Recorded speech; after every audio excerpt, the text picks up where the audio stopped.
On Christmas Eve, a night cashier faces a shoplifting teen as a tense manager moves to call the police. A rideshare driver steps in, buys the ham and more with his rent money, and quietly drives the boy home, hinting at his own heavy burdens. The moment softens the store and sparks small kindnesses in others, without grand speeches or neat bows. Before we get started, tap like, share, and subscribe to join the journey. And tell me, where in the world are you watching? Drop your country below.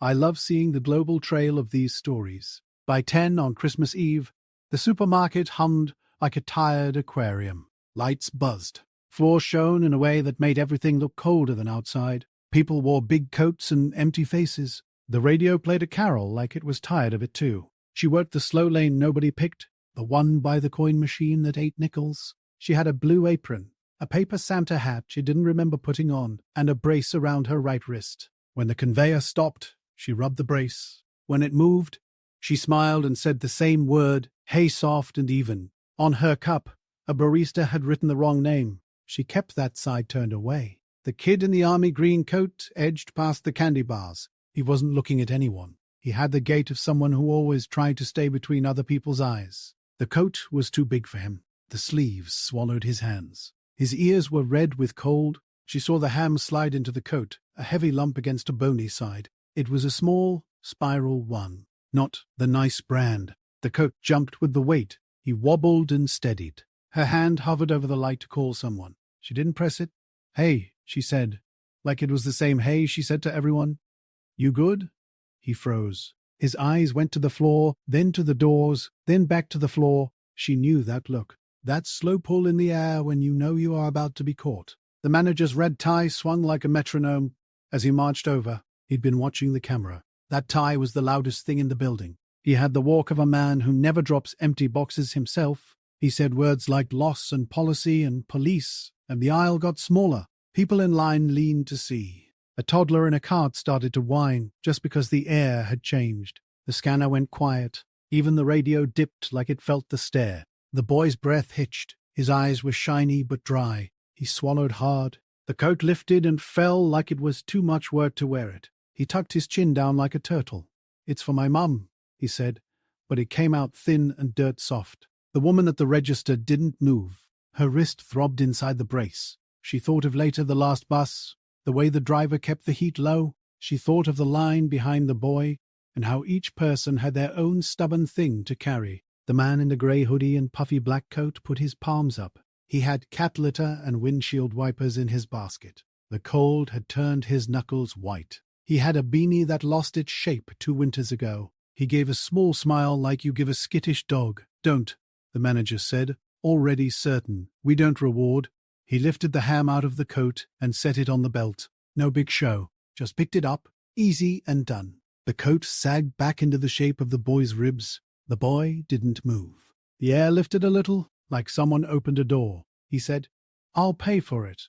And then he kept going. He reached for potatoes. He reached for a bag of rolls. He grabbed eggs, a carton of milk, and a bunch of collards tucked under the mist. He added a cheap pie. He didn't look at anyone when he did it. He pulled out his phone and tapped, transferring his rideshare earnings to his card. The app dinged. A small fee took a little bite because he wanted it now, and not Tuesday. The manager started to argue, then stopped in the middle of a word, because the store had customers and a scene was bad for business. He tapped the counter instead. Fine, he said. Fine, but I'm noting this. 1 time only. The woman bagged fast, even though it hurt to twist. She put the ham in its own bag the way you do with flowers, so it didn't crush anything. She slid the eggs gently like they were sleeping. No speeches. She could feel eyes on her, but this was her job. When she linked the bags and set them in the cart, she kept her gaze at their hands, not their faces. The scanner started its steady peep, again, small and human, like a heartbeat. The radio climbed back up. The toddler stopped whining and pushed a plastic truck along the edge of the cart. People turned back to their lists and coupons. Someone breathed a laugh that wasn't quite a laugh and said, Wild night, and nobody answered because now it was just a store again. The boy pulled his coat tight with empty hands, and his shoulders lowered a half-inch. He nodded once, like a promise to make something right later, though maybe he knew he couldn't. He mumbled a thank you like it hurt his teeth. The man signed the receipt and took the bags. He didn't look at the manager. He looked at the woman with the brace and gave her the smallest nod. She slid a tiny candy cane from her apron and set it by the loaf of bread. No one saw. Outside, snow mixed with dirt, and the man loaded the trunk of a dented Honda. The ham fogged the cold air.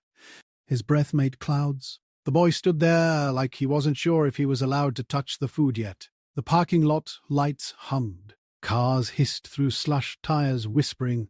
"Where to?" the man asked. The boy said the name of a street that meant big brick and broken mailboxes. The man knew it. He put the cart back 'cause small order matters. They drove 2 blocks with the heat on low, so the engine wouldn't fog the windows too fast. On his dashboard, a folded paper with county letterhead sat under a cracked phone mount. A picture of a little girl in a dollar store frame leaned against it. A pink sock the size of a hand sat in the cup holder. A yellow envelope with the words "Final Notice" peeped from the glove box. He didn't touch any of it. They stopped at the boy's building.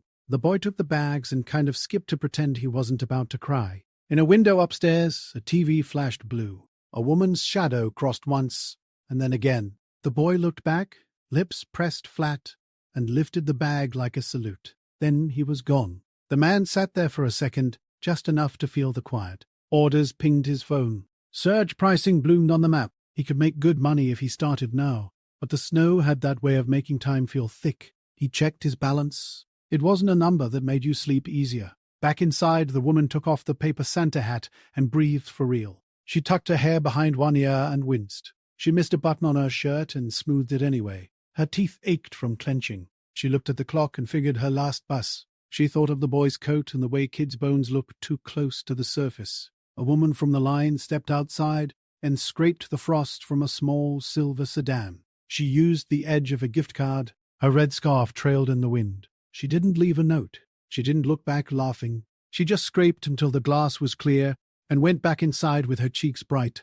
The boy came back in, not to steal, but to hand over a wrinkled drawing. A tree in marker. A blocky ham with steam lines going up like cartoon smell. The word "sorry" with too many R's. He set it on the counter and pointed to the woman.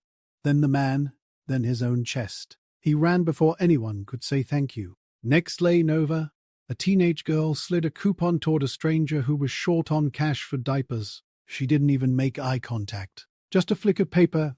"You can use this," and then she stacked her own cans like new bricks. The manager came by, slower this time. He picked the paper Santa hat off the bagger's station where it had fallen and dusted it like it mattered. He didn't say sorry. He didn't say thank you. He said, "Clock out 5 early. Roads are bad," like he was doing her a favor. She took it. Later, orders pinged the man's phone, and he swiped them away. He wanted a quiet few minutes more. He drove aimlessly, past houses with plastic deer and sagging lights, past a church sign that said "All are welcome," past the diner where the same waitress worked the night shift every year. His tires hissed and popped the way tires do when they hit salted patches. He remembered being 14 and hungry as he drove toward the dim brick building. He remembered a corner store, a candy bar that crackled in his palm, a heavy hand on his shoulder that did not squeeze. He remembered a clerk who took the bar, rang it up himself, and said, "Try again tomorrow, kid." He didn't owe that clerk anything now.